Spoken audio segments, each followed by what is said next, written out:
Bonjour Église de Bordeaux et tous ceux qui sont en train de regarder ce message, cet encouragement par Facebook. Je veux remercier le pasteur Meidling pour l'invitation de passer ces quelques instants avec vous. Nous savons que vous êtes ensemble pour la prière, pour Bordeaux, mais aussi vous êtes unis dans la prière pour d'autres villes en France. Nous vous remercions du leadership que vous montrez à cet égard. Et merci de cette occasion que nous avons de partager quelques moments ensemble. Alors ce soir, je vais partager avec vous un message que le Seigneur a mis sur mon cœur qui s'appelle la prière, une question de confiance. Et on va plus étudier le psaume 13, mais on va évoquer aussi quelques versets dans les psaumes 22, 24, 25 et 26. Mais le plus gros de notre temps ensemble sera passé sur l'étude de psaume 13. Alors si vous voulez bien, on va lire ce psaume et puis on va demander que le Seigneur nous aide. Donc psaume 13, à partir du verset 2, dit ceci. Jusque quand, Éternel, m'oublieras-tu sans cesse? Jusque quand me cacheras-tu ta face? Jusqu'à quand aurai-je des soucis dans mon âme et chaque jour des chagrins dans mon cœur? Jusqu'à quand mon ennemi s'élèvera-t-il contre moi? Regarde, réponds-moi, Éternel, mon Dieu. Donne à mes yeux la clarté, afin que je ne m'endorme pas du sommeil de la mort, afin que mon ennemi ne dise pas je l'ai vaincu, et que mes adversaires ne se réjouissent pas si je chancelle. Moi, j'ai confiance en ta bonté. J'ai de l'allégresse dans le cœur à cause de ton salut. Je chante à l'Éternel, car il m'a fait du bien. Prions le Seigneur. Seigneur, nous te remercions pour ta parole. Nous te remercions de l'exemple du roi David dans l'Ancien Testament et toute la trace écrite qu'il nous a laissée à travers les psaumes, Seigneur, et la trace écrite de sa vie. Seigneur, nous te remercions. Je te demande, Seigneur, de nous aider, Seigneur, dans ce moment tout particulier dans l'histoire de France. Seigneur, avec le confinement, et oui, on est en déconfinement, mais c'est loin d'être réglé tout ça. Alors, Seigneur, nous nous tournons vers toi en début de ce moment de partage biblique ensemble. Nous nous tournons vers toi. Apprends-nous, Seigneur, enseigne-nous, afin, Seigneur, que comme David, nous pouvons dire qu'on ne chancelle pas devant les circonstances de la vie. Seigneur, nous nous remettons entre tes mains et nous te le demandons au beau et précieux nom de Jésus. Amen. Amen. J'ai toujours bien aimé David et j'ai toujours bien aimé les psaumes. Parce que on y voit vraiment une honnêteté émotionnelle de la part de ce roi de l'Ancien Testament. Il ne cache jamais le plus profond de son âme.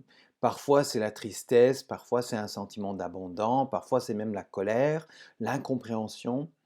Il ne se cache pas derrière un écran qui dit que tout va bien, mais il est très honnête et il exprime ce qu'il est en train de ressentir. Mais très souvent, et on l'a vu dans ce psaume, vers la fin du psaume, il retourne la chose et il dit, peu importe la situation, moi je mets ma confiance en l'Éternel. Et c'est ce qu'on a vu ici. Si on parcourt un tout petit peu les versets de ce psaume, et il faut se rappeler que le Seigneur m'a donné ça dans ma lecture personnelle, c'était le 7 mai, quand il a un petit peu mis son spot, si je peux dire, sur ces versets. Et c'est sans doute parce que c'est quelque chose que je devais apprendre moi aussi et que j'ai encore à apprendre, à mettre en pratique. Vous savez, peu importe si on a été très longtemps dans l'Église ou moins longtemps, le Seigneur nous montre des choses et il faut le temps pour vraiment que ça rentre dans notre vie quotidienne. Donc, Seigneur, aide-nous, et je m'inclus là-dedans. Seigneur, aide-nous à mettre tout ça en pratique. Donc, si on regarde ces versets ensemble, à partir du deuxième verset, on voit que David se sent oublié de Dieu. Plusieurs fois, il répète « Jusque quand? Jusque quand? Jusque quand ?» Il se trouve dans une situation difficile et ça commence à durer un peu trop longtemps à son goût. C'est comme s'il disait: «Seigneur, bon, c'est assez, non? Je n'en peux plus». Et combien on dit, nous, quelque chose de pareil, dans ces derniers temps, avec le confinement qui a duré et tout, jusque quand ça va durer? Cette situation, cette crise sanitaire à travers le monde entier, jusque quand ça va durer? Jusque quand les gestes barrières, on va devoir les pratiquer? Jusque quand est-ce qu'on va devoir porter le masque, et cetera? Jusque quand? Donc David se trouve dans une situation, il n'en voit pas encore le bout, et il dit spécifiquement, il dit: «Jusque quand m'oublieras-tu?» Il se sentait délaissé de Dieu, oublié de Dieu, laissé à ses propres moyens, sans recours et sans l'aide d'autrui. Quelque part, il se sentait distancié de tous, y compris Dieu. Il se sentait, lui, confiné dans sa situation, sans, sans aide extérieure. Et il dit, il emploie ce terme sans cesse, sans cesse. Il dit, jusque quand, Éternel, m'oublieras-tu sans cesse? Pour lui, il n'y a pas de pause midi, il y a pas de pause café, il n'y a pas de petit 4 heures. Pour lui, c'est tout le temps. Il n'a pas de repos mental. C'est tout le temps, sans cesse, on pense à ça. Sans cesse, il pensait à sa situation. Sans cesse, ça lui travaillait le cœur, l'âme et l'aspect mental aussi. Tout le temps, ça lui travaillait. Il dit, jusque quand me cacheras-tu ta face? Vous savez, ce sentiment que Dieu se cache de lui, qu'il ne pourrait même pas le trouver s'il le cherchait partout. Il se sentait vraiment, il exprime ce sentiment d'être abandonné, d'être seul. Et beaucoup d'entre nous, Français, euh, on a un peu senti comme ça, surtout, enfin, je veux vous dire, dans notre cas, pendant 3 semaines et demie, on était sans Internet, donc on était vraiment coupé du monde extérieur, de nos amis à travers, dans différents endroits du monde. On n'avait que les gens qu'on voyait dans notre quotidien, c'était nos voisins de chaque côté. Mais bon, ça c'est rien. Mais David avait vraiment ce sentiment d'être seul. Il dit, mais Dieu, tu me caches ta face, pourquoi? Jusque quand? Est-ce que tu me cacheras ta face? Seigneur, je te cherche, je ne vois pas la réponse. Est-ce que tu te caches de moi? Laisse-toi voir. Puis dans le verset 3, il reprend ce terme, jusque quand? Il dit, jusque quand des soucis dans mon âme, des chagrins dans mon cœur? Ça allait jusqu'au plus profond de lui. Il ne s'agissait pas de petites inquiétudes, de petits inconvénients, etc. Vraiment, ça creusait dans les profondeurs de lui. Et pour nous, on peut un petit peu comprendre parce qu'il y a des soucis, des chagrins, c'est vraiment de l'actualité à travers le monde. On a des soucis pour les proches, on a des soucis pour son travail. Pour certains, on a des soucis financiers, soit pour le prêt de la voiture ou une hypothèque de maison, etc. Pour d'autres, c'est des chagrins quand les choses ne semblent pas s'arranger ou quand on vit le décès des gens proches de nous, une accumulation de soucis, on vit des chagrins. Et David dit, jusque quand est-ce que je dois vivre ces soucis dans mon âme, des chagrins dans mon cœur? Il va parler aussi de ses ennemis. Puis dans le 4e verset, il fait trois demandes au Seigneur. Il dit, regarde. La première chose qu'il dit, c'est, Seigneur, regarde, prends conscience.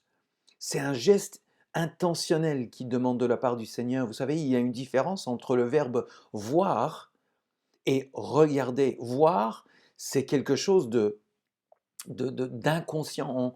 On ne fait pas exprès de voir quelque chose, on le voit. Mais regarder quelque chose, on le fait de manière très exprès. C'est un geste intentionnel et c'est ce qu'il demande de la part du Seigneur. Il dit, Seigneur, regarde-moi. Reconnais que je suis là. Reconnais, Seigneur, que je vis ceci ou cela. Seigneur, j'ai besoin de savoir que tu me regardes, tu me vois. Deuxième chose qu'il lui demande, il dit, réponds-moi, aide-moi à comprendre, aide-moi, Seigneur, je veux comprendre, explique-moi ça. réponds-moi. Troisièmement, il lui dit, donne à mes yeux la clarté. Donne à mes yeux la clarté pour ne pas que je succombe à la mort. Il dit, je dois savoir où aller, Seigneur. Je dois savoir comment faire. Je dois savoir quelle décision prendre. Seigneur, donne à mes yeux la clarté. Seigneur, j'ai l'impression de sombrer dans le noir, là, pour l'instant. Alors il dit, Seigneur, regarde-moi, réponds-moi. Et Seigneur, dans cette situation peu commune, Seigneur, donne à mes yeux la clarté. Il va encore un petit peu dans le verset 5 parler de ses ennemis, de ceux qui en voudraient à lui. Et puis il marque un changement de cap dans le verset 6. Il dit, moi, j'ai confiance en ta bonté. Moi, j'ai l'allégresse dans le cœur à cause de ton salut. Moi, je chante à l'Éternel, car il m'a fait du bien. Moi, il marque un changement. Là, c'est une déclaration. Il prend position. Il se positionne par rapport à Dieu qui est d'un côté et sa situation qui est de l'autre côté. Il dit, j'ai confiance en ta bonté. J'ai de l'allégresse dans le cœur à cause de ton salut et je chante à l'Éternel car il m'a fait du bien. Vous savez, entre le verset 5 et le verset 6, on n'a pas d'indication que sa situation ait changé. On n'a pas d'indication que Dieu avait réglé ou avait répondu à ces trois demandes dans le quatrième verset. On n'a pas d'indication que quoi que ce soit ait changé par rapport au verset 2 à 5. Ce qu'on voit dans le verset 6, c'est que malgré sa circonstance, c'est sa perspective qui a changé. C'est une question de confiance. Il dit, peu importe la situation, oui, c'est difficile à vivre, oui, j'ai l'impression d'être oublié, oui, j'ai l'impression que Dieu se cache de moi-même, j'ai des soucis et j'ai des chagrins, mais, j'ai confiance en ta bonté. Il se reprend en quelque sorte et dit, j'ai confiance en ta bonté, Seigneur. Il s'adresse directement à lui en disant, ta bonté, à cause de ton salut, car il m'a fait du bien. Il se repositionne et il se reprend en main. Malgré la situation, ça n'a peut-être pas encore changé, mais lui, il change. C'est une question de confiance. Si on peut regarder vite fait dans les psaumes 22 et 24, une des choses qui va nous aider dans notre vie de prière, c'est de se rappeler qui est Dieu justement. Dans le psaume 22, les versets 2 à 6, David dit ceci, il dit mon Dieu, pourquoi m'as-tu abandonné? Et t'éloignes-tu sans me secourir, sans écouter mes plaintes? Mon Dieu, je crie le jour et tu ne réponds pas, la nuit et je n'ai point de repos. Pourtant, tu es saint. Tu sièges au milieu des louanges d'Israël. En toi se confiaient nos pères, ils se confiaient et tu les délivrais. Ils criaient à toi et ils étaient sauvés. Ils se confiaient à toi et ils n'étaient point confus. On voit le jeu entre ce mot confiance, se confier, et confus ou confusion. Et, et je pense que c'est vraiment très à propos dans la situation à travers laquelle nous passons de nos jours, à travers le monde entier. Il y a une confusion pas possible dans le monde. Personne ne sait dans quelle direction tout ça va aller. Personne ne sait exactement comment gérer, comment régler, comment guérir, comment mieux adapter. On prend certaines mesures, les politiciens prennent certaines mesures parce qu'ils essayent de faire quelque chose, mais, mais eux aussi sont dans la confusion. Il y a des rapports sanitaires qui viennent dire ben, on doit procéder de cette façon. Il y a d'autres études de santé qui vont peut-être indiquer autre chose. Il y a une certaine confusion qui règne un peu partout à travers le monde. Mais David se rappelle, même dans il commence de la même manière, en exprimant un sentiment d'éloignement, d'abandon, d'isolation. Il dit jour comme nuit. Il dit je peux même pas dormir, je n'ai pas de repos la nuit parce que ça tourne dans la tête, ça tourne, ça tourne, ça tourne. L'inquiétude règne. Mais dans le verset 4, ce verset commence avec le mot pourtant. Pourtant, ça marque un changement. Pourtant, tu es saint et tu sièges au milieu des louanges d'Israël. Il se rappelle de qui est Dieu. Il se rappelle de l'histoire de son peuple et ses pères et les pères du peuple d'Israël se confiaient dans ce Dieu, le Dieu d'Israël, le Dieu de l'Ancien Testament, qui s'est manifesté dans le Nouveau Testament en chair et en os dans la personne de Jésus. Il se rappelle de qui est Dieu. Il dit les pères se confiaient et ils étaient délivrés. Ils criaient à lui, à Dieu, et ils étaient sauvés. Ils se confiaient en toi et ils n'étaient point confus. Vous voulez une solution pour la confusion qui règne? Confions-nous en Dieu. La prière, c'est une question de confiance.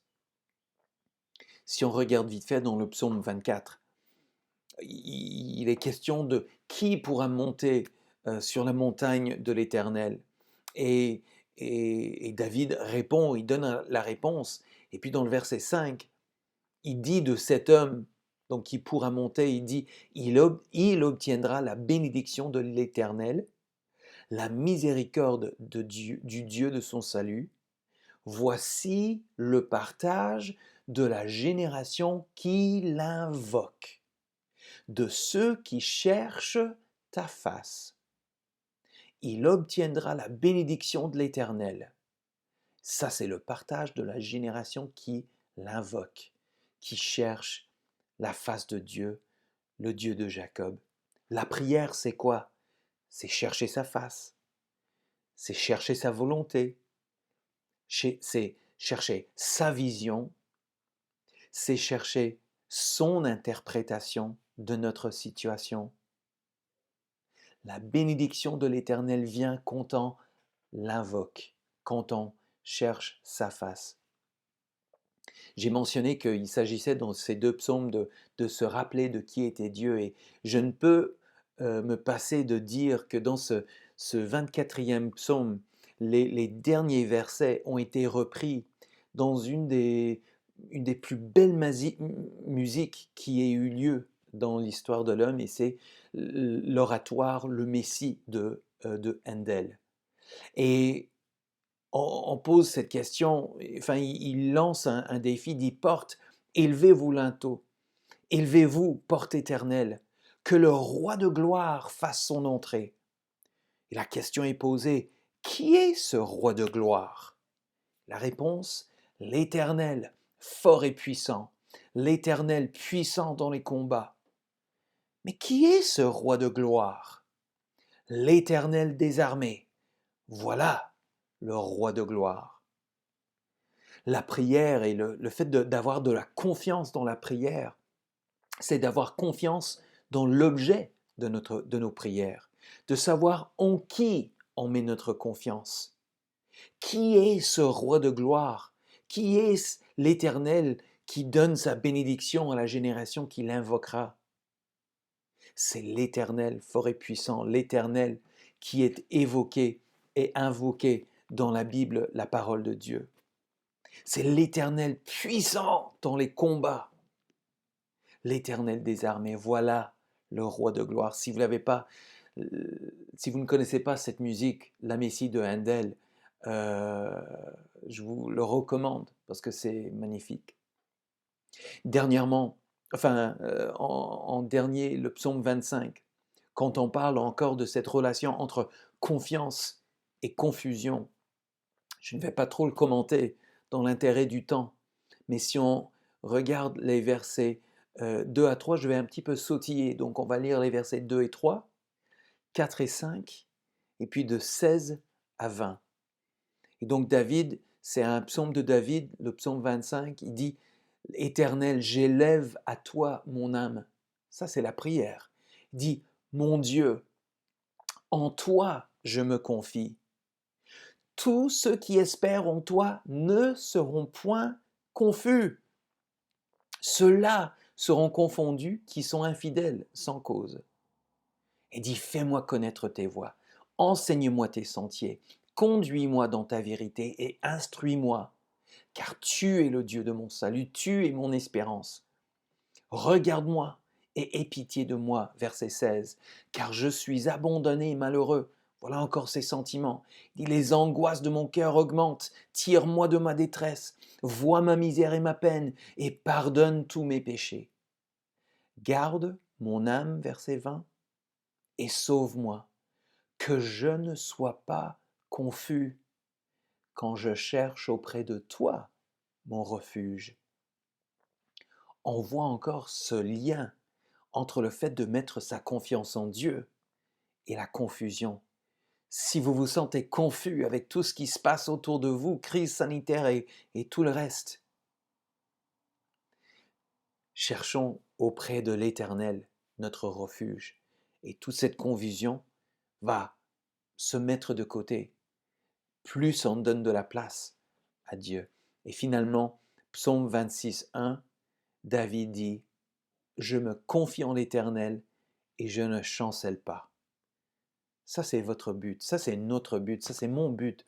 Je ne veux pas chanceler, je ne veux pas être tiré à gauche, à droite avec toutes les circonstances.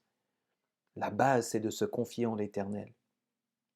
Pour un petit peu boucler tout ça, si je devais reprendre un petit peu tout ça, pour David, c'est une question de mettre en équilibre ses sentiments qui étaient réels et sa foi. Vous savez, le mantra du monde, c'est fais confiance à ton cœur, suis ton cœur et tu sauras ce qui est le mieux de faire. Mais il y a un danger là-dedans parce que Jérémie 17,9 dit le cœur est tortueux par-dessus tout et il est méchant. Qui peut le connaître? Comme exemple, Jacob, en Genèse 42, quand Siméon devait rester en Égypte, Jacob a dit essentiellement tout ça est contre moi. Joseph est mort.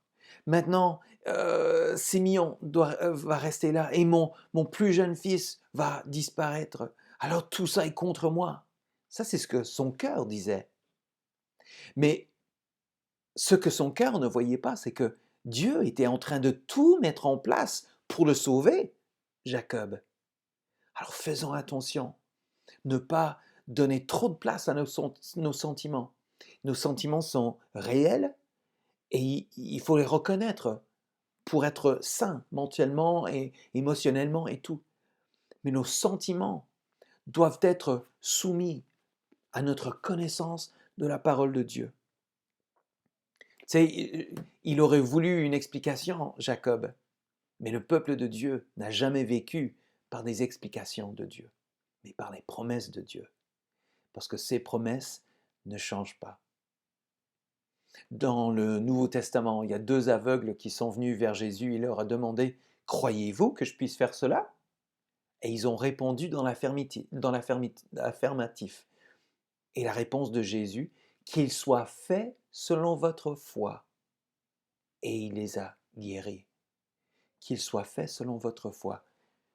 On doit toujours tenir en équilibre deux choses, nos émotions, nos sentiments et notre foi.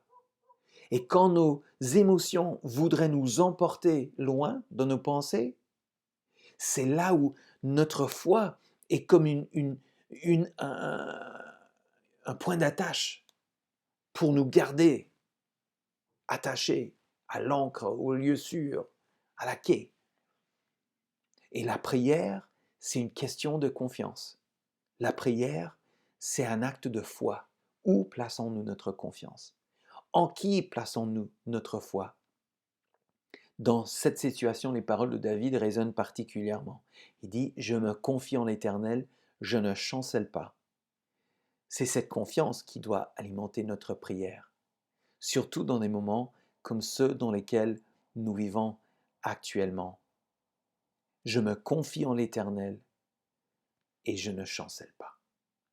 Que nos prières soient alimentées de cette vérité. Il n'y a pas de confusion quand on est dans la prière. Nos émotions ne nous laissent emporter quand nous sommes dans la foi. Et prier, c'est c'est une question de confiance. En qui mettons-nous notre confiance? Prions ensemble. Seigneur, je te remercie pour ces quelques moments passés ensemble avec mes frères et mes sœurs et tous ceux et celles qui sont en train de regarder cette vidéo. Seigneur, au nom de Jésus, je te demande, Seigneur, que tu nous aides à développer, Seigneur, à cultiver notre vie de prière, Seigneur, à avoir confiance en toi et que cette confiance en toi, Seigneur, règne sur nos émotions, sur tout ce qu'on peut lire dans les journaux, etc., Seigneur, mais que notre relation avec toi prime dans toutes ces situations-là, afin, afin que notre foi demeure ferme et que nous ne chancelions pas. Merci Seigneur que nous avons cette possibilité avec toi. Nous te le demandons au beau et précieux nom de Jésus. Amen. Amen. Le Seigneur vous bénisse. Merci de passer ces quelques moments ensemble. Le Seigneur vous bénisse et ayez confiance en Dieu dans vos prières. Amen.